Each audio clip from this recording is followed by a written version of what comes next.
This is the story of a man named Stanley.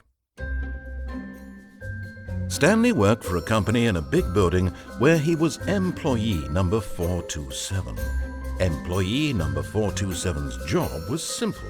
He sat at his desk in room 427 and he pushed buttons on a keyboard. Orders came to him through a monitor on his desk, telling him what buttons to push, how long to push them, and in what order. This is what employee 427 did every day of every month of every year. And although others might have considered it soul-rending, Stanley relished every moment that the orders came in, as though he had been made exactly for this job. And Stanley was happy. And then one day, something very peculiar happened. Something that would forever change Stanley. Something he would never quite forget. He had been at his desk for nearly an hour when he realized that not one single order had arrived on the monitor for him to follow. No one had showed up to give him instructions, call a meeting, or even say hi. Never in all his years at the company had this happened, this complete isolation. Something was very clearly wrong. Shocked, frozen solid, Stanley found himself unable to move for the longest time. But as he came to his wits and regained his senses, he got up from his desk and stepped out of his office.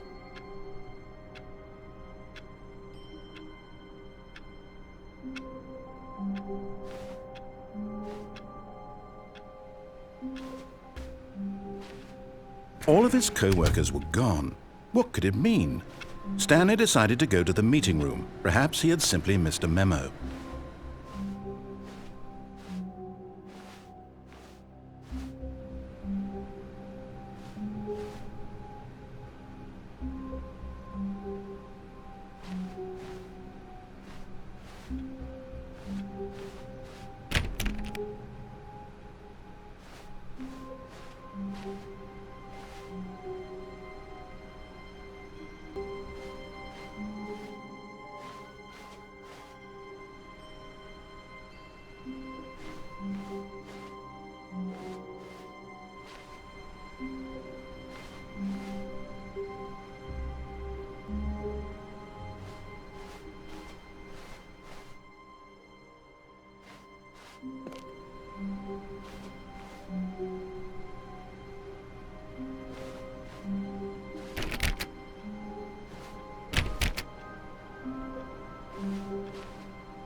When Stanley came to a set of 2 open doors, he entered the door on his left.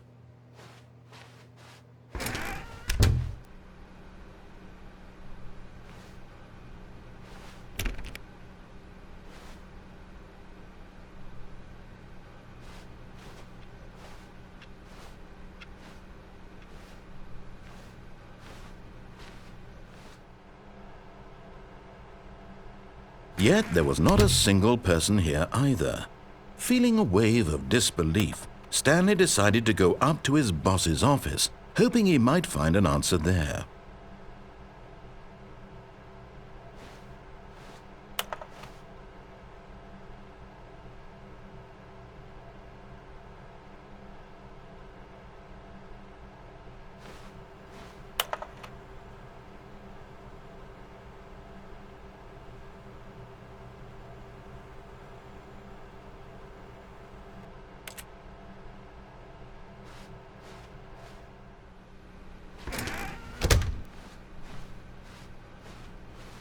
Coming to a staircase, Stanley walked upstairs to his boss's office.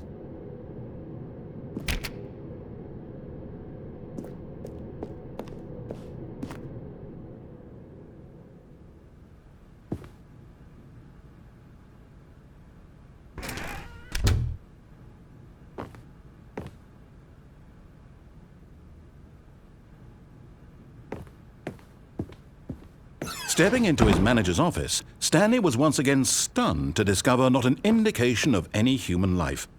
Shocked, unraveled, Stanley wondered in disbelief who orchestrated this. What dark secret was being held from him? What he could not have known was that the keypad behind the boss's desk guarded the terrible truth that his boss had been keeping from him. And so the boss had assigned it an extra secret PIN number, 2845. But of course, Stanley couldn't possibly have known this. Yet incredibly, by simply pushing random buttons on the keypad, Stanley happened to input the correct code by sheer luck. Amazing. He stepped into the newly opened passageway.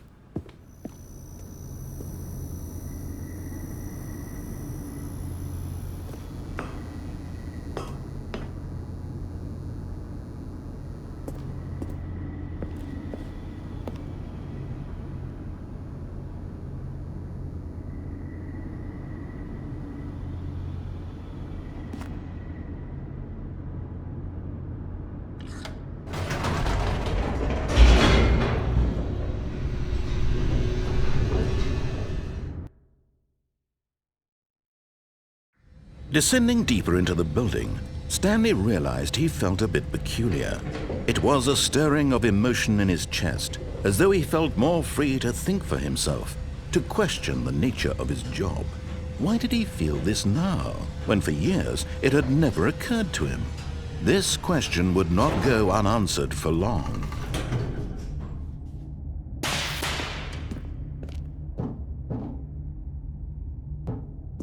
Stanley walked straight ahead through the large door that read Mind Control Facility.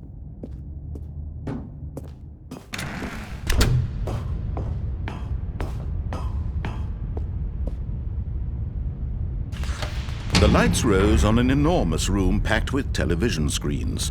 What horrible secret did this place hold? Stanley thought to himself. Did he have the strength to find out?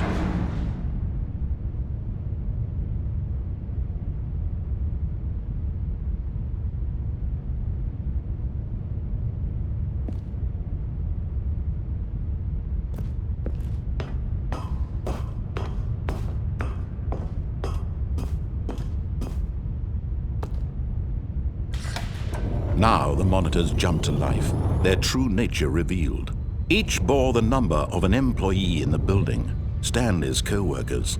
The lives of so many individuals reduced to images on a screen, and Stanley, one of them, eternally monitored in this place where freedom meant nothing.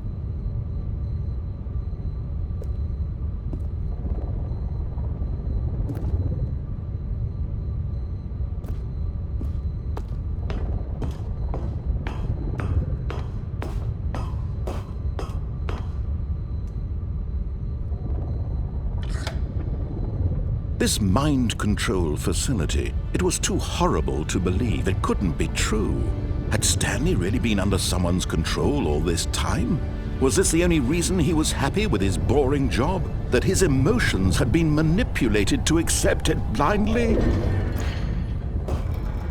No, he refused to believe it. He couldn't accept it. His own life in someone else's control? Never! It was unthinkable. Wasn't it? Was it even possible? Had he truly spent his entire life utterly blind to the world? But here was the proof, the heart of the operation. Controls labeled with emotions, happy or sad or content. Walking, eating, working, all of it monitored and commanded from this very place. And as the cold reality of his past began to sink in, Stanley decided that this machinery would never again exert its terrible power over another human life, for he would dismantle the controls once and for all.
And when at last he found the source of the room's power, he knew it was his duty, his obligation, to put an end to this horrible place and... Oh, Stanley, you didn't just activate the controls, did you?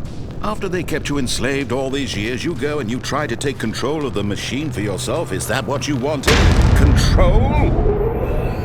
Oh, Stanley, I applaud your effort, I really do. But you need to understand, there's only so much that machine can do.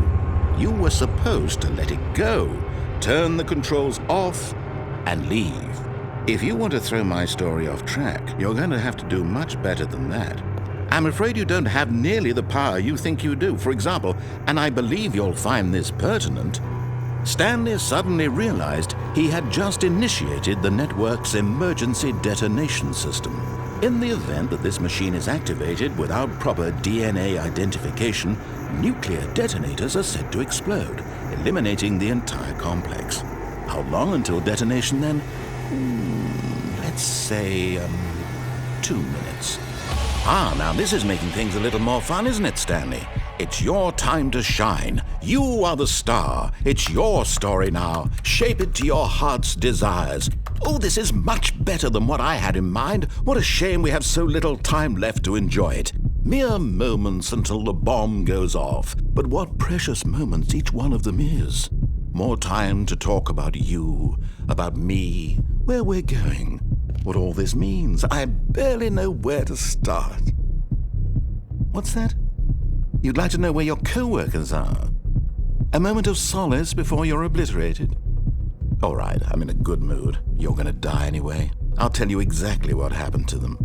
I erased them. I turned off the machine. I set you free. Of course, that was merely in this instance of the story. Sometimes when I tell it, I simply let you sit there in your office forever, pushing buttons endlessly and then dying alone.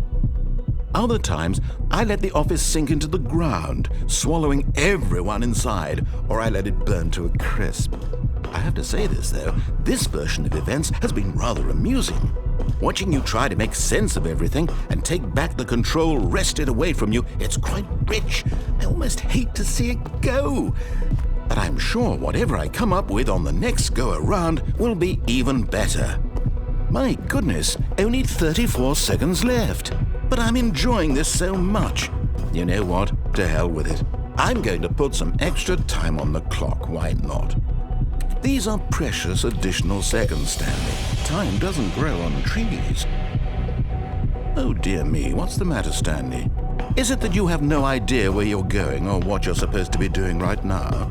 Or did you just assume when you saw that timer that something in this room was capable of turning it off? I mean, look at you. Running from button to button, screen to screen, clicking on every little thing in this room. These numbered buttons, no, these colored ones, or maybe this big red button, or this door. Everything, anything, something here will save me. Why would you think that, Stanley? That this video game can be beaten? Won? Solved? Do you have any idea what your purpose in this place is? Stanley, you're in for quite a disappointment. But here's a spoiler for you. That timer isn't a catalyst to keep the action moving along.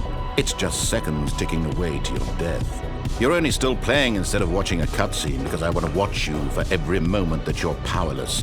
To see you made humble. This is not a challenge. It's a tragedy. You wanted to control this world, that's fine. But I'm going to destroy it first, so you can't. Take a look at the clock, Stanley. That's 30 seconds you have left to struggle. 30 seconds until a big boom and then nothing. No ending here, just you being blown to pieces. Will you cling desperately to your frail life, or will you let it go peacefully? Another choice. Make it count, or don't. It's all the same to me, all a part of the joke. And believe me, I will be laughing at every second of your inevitable life from the moment we fade in until the moment I say, happily ever after.